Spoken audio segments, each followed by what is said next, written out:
quite well-to-do people, lived in one of these leafy suburbs. It wasn't in Roscommon, even though I'm sure you have leafy suburbs too,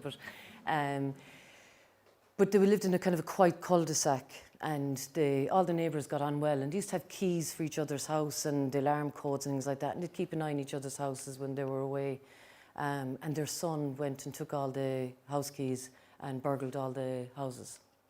And he stole jewellery and things like that that money can't replace and insurance can't cover and things like that.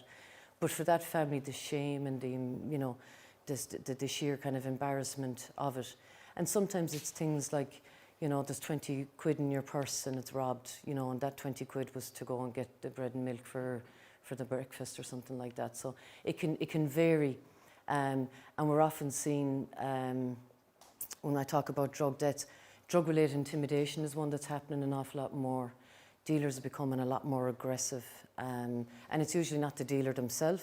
They'll send along their little lynchmen or whatever, and that can take very, very kind of different guises. I worked with a woman in Galway whose son, he owed about maybe 3.5 grand, and they used to put post-its in her letterbox.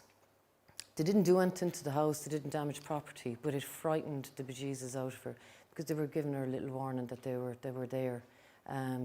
When I worked down the country a few years ago, we had a situation, it was a very serious situation where parents decided to send their daughter away to go up the country and stay with an aunt because there was a threat of sexual violence. She was a 14-year-old girl, which was quite traumatic on her.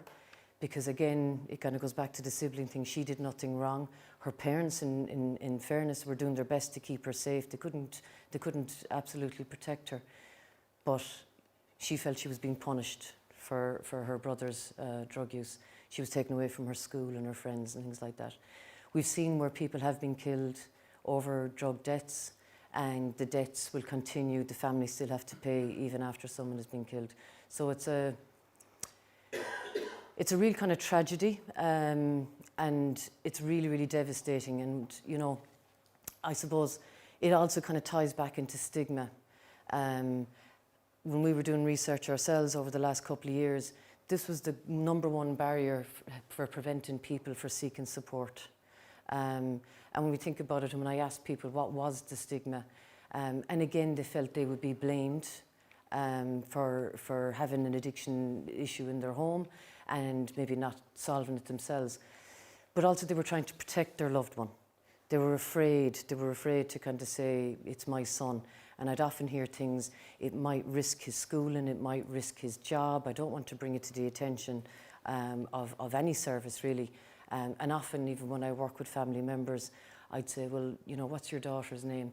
Oh, I don't want to tell you. And I'm like, I am a counsellor, I'm not going to tell anybody type thing. But there's that fear, there is that real sense of fear. And I'll say, well, let's give her a name so that, it's not as secret. And I suppose this is the one thing that I would ask people is even in terms of every one of us here has an opinion on drugs, on drug users, on drug dealers, and on families that are impacted. And I would ask just even have that kind of little conscious awareness of the difficulties that many of those families are going through. Am I doing okay?